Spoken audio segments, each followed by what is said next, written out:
आपण पाहताय महायोद्धा न्यूज आणि वेळ झालीये आजच्या प्राईम मुद्द्याची, महायोद्धा प्राईम टाइमची। आता गोड गुळगुळीत चाय बिस्कुट नाही तर तिखट आणि जळजळीत बेधडक विश्लेषण सुरू होतोय आजचा प्राईम पंच।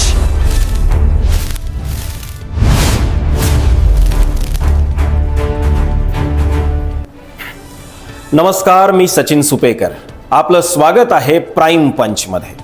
आज मी आपल्याशी एका पवित्र भूमीबद्दल बोलणार आहे। होय, शिर्डीबद्दल। साईबाबांच्या नावानं जगभरातील करोडो भाविकांचं श्रद्धास्थान असलेली ही भूमी। इथं करोडो भक्त श्रद्धा आणि सबुरीचा संदेश घेऊन येतात। पण याच धर्मक्षेत्राला आज गुन्हेगारीच्या विळख्यानं अक्षरशः गिळंकृत केलंय। बाबांच्या नगरीत आता भक्तांपेक्षा चोरांना मोकळं रान मिळालंय। तुम्ही शिर्डीकर जे शिर्डीमध्ये गर्दी कमी झाल्यानं चिंतेत आहात, तुम्ही जे मोठ्या श्रद्धेनं शिर्डीला येता, तुम्ही ज्यांनी दर्शनापेक्षा जास्त वेळ आपलं सामान आणि पैसे जपण्यात घालवला, आजचा प्राईम पंच तुमच्यासाठी आहे। सरकारी आकडेवारी काय सांगते हे आता लपून राहिलेलं नाही। ही आकडेवारी प्रशासनाच्या अपयशाचा ढोल वाजवतीये। 2021 साली शिर्डीमध्ये सुमारे 224 गुन्ह्यांची नोंद झाली। 2022 साली ही संख्या वाढून सुमारे 339 झाली। 2023 साली गुन्ह्यांचा आकडा 568 पर्यंत पोहोचला। 2024 साली सुरुवातीच्या फक्त काही महिन्यातच तब्बल 430 गुन्ह्यांची नोंद झाली। म्हणजे 2021 ते 2023 या 2 वर्षात गुन्हेगारीत तब्बल 150% अधिक वाढ झाली आहे। आजही दररोज सरासरी 3 ते 4 भक्तांना लुटलं जातं। ही संख्या केवळ टोकन आहे। अनेक जण पोलीस स्टेशनला जाण्याची तसदी घेत नाहीत, कारण त्यांनाही माहीत आहे की उंटावरून शेळ्या हाकण्याशिवाय इथं दुसरं काही होणार नाही। शिर्डी आता सुरक्षित तीर्थक्षेत्र राहिलेलं नाही, तर चोरांचं हक्काचं मैदान बनलंय। त्यामुळे माझा आजचा थेट प्रश्न आहे, कोट्यवधी रुपयांचा महसूल देणाऱ्या या तीर्थक्षेत्रात भक्तांच्या सुरक्षिततेची जबाबदारी कोण घेणार आहे? गुन्हेगारी वाढण्याचं मूळ कारण प्रशासनाच्या दृष्टिकोनात दडलेलं आहे। शिर्डी पोलीस आणि सुरक्षा यंत्रणा कशात व्यस्त आहेत?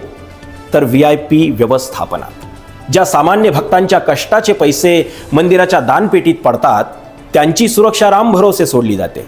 यामुळेच इथं पाकिटमारी, चेन स्नॅचिंग आणि फोन चोरी सारखे प्रकार वाढलेत। याबरोबरच डिस्ट्रॅक्शन आधारित स्कॅम्स म्हणजेच खोट्या दंडाच्या पावत्या असतील, हॉटेल्सची फसवणूक असेल, कॅबमध्ये असेल, हे सगळ्या पद्धतीनं भाविकांच्या खिशावर थेट दरोडा टाकला जातोय। आणि याहूनही गंभीर म्हणजे मानव विक्रीचं सावट। शिर्डीमध्ये हरवणे किंवा गायब होणे या प्रकरणांची वाढ न्यायालयीन चौकशीचा विषय बनली आहे। अनियंत्रित लोकसंख्या आणि ढिसाळ सुरक्षा व्यवस्था हेच गुन्हेगारांना संधी देतात। जर तुम्हाला वाटत असेल की ही फक्त पाकिटमारीची समस्या आहे, तर ऐका। 2025 मध्ये शिर्डीनं सार्वजनिक लज्जेची परिसीमा गाठली आहे। फेब्रुवारी 2025 मंदिराच्या कर्मचाऱ्यांची दुहेरी हत्या। साईबाबा संस्थानचे कर्मचारी सुभाष घोडे आणि नितीन शेजूळ यांची अवघ्या 30 मिनिटाच्या अंतरावर हत्या झाली। मंदिर कर्मचाऱ्यांवर झालेले हे हल्ले केवळ गुन्हे नाहीत, तर ही व्यवस्थेवरची दहशत आहे। जे लोक बाबांच्या सेवेत आहेत तेच जर सुरक्षित नसतील, तर सामान्य भक्तांचं काय? जून 2025 साईबाबा संस्थानमध्ये 30 वर्ष काम करणाऱ्या एका कर्मचाऱ्याला CCTV मध्ये दानपेटीतील रक्कम चोरताना पकडलं। 1.5 ते 3.5 लाख रुपयाची चोरी केली गेली। जिथं देवाच्या चरणी अर्पण केलेला पैसाही सुरक्षित नाही, तिथं भक्तांनी कोणावर विश्वास ठेवायचा? एका अल्पवयीन मुलाचा वाढदिवस साजरा करण्यासाठी पैसे पाहिजेत म्हणून फक्त मोबाईल चोरण्यासाठी इथं दगडानं ठेचून खून होत असेल, तर काय बोलायचं? मी आता अशा गोष्टीबद्दल बोलणार आहे ज्यावर विश्वास ठेवणंही कठीण आहे, ते म्हणजे देहव्यापार। साईबाबांच्या पालखी मार्गाजवळच जून 2025 मध्ये पोलिसांनी 2 हॉटेल्सवर छापेमारी केली। हे हॉटेल्स नसून पापाचे अड्डे होते। प्रशासनाने डोळे झाकल्यामुळेच या पवित्र भूमीत देहव्यापार खुल्लमखुल्ला सुरू आहे। 2020 पासून वेळोवेळी छापे पडतायत, पण मूळ रॅकेट काय नष्ट होत नाहीये। हॉटेल मालक फरार आहेत, त्यांना शोधायला पोलीस कधीपर्यंत हाती घोडं पायी चालणं करणार आहेत हे त्यांनाच ठाऊक। 4 दिवसांपूर्वीच 200 रूमजवळ म्हणजे द्वारावती भक्त निवासाजवळ भर दुपारी एका तरुणावर चॉपरनं प्राणघातक हल्ला झालाय. जिथं अवैध व्यवहार वाढतात तिथं नशाखोरी वाढतेच. आज शिर्डीच्या आसपासच्या वस्त्यांमध्ये अवैध दारू विक्री आणि नशाखोरी खूप प्रमाणावर वाढली आहे आणि हेच वातावरण संघटित गुन्हेगारांना बळ देतं.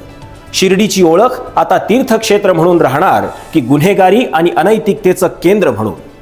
शिर्डीच्या शांततेवर हा जो गुन्हेगारीचा हल्ला झालाय तो आपल्या प्रशासकीय अपयशाची कहाणी ओरडून सांगतोय. माझा थेट सवाल आहे पोलीस अधीक्षक आणि जिल्हाधिकाऱ्यांना, इथं दुपटीनं सुरक्षा व्यवस्था आपण कधी वाढवणार? सामान्य भक्तांच्या सुरक्षेला तुम्ही VIP सुरक्षेपेक्षा जास्त महत्त्व कधी देणार?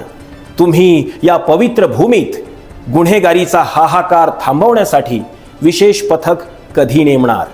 साईबाबा संस्थानलाही माझा सवाल आहे. तुमच्या दानपेटीतून मिळणारा पैसा हा भक्तांसाठी आहे, चोरांसाठी नाही. कर्मचाऱ्यांकडून होणारी चोरी थांबवण्यासाठी आणि भक्तांच्या सुरक्षिततेसाठी तुम्ही ठोस उपाययोजना कधी करणार आहात?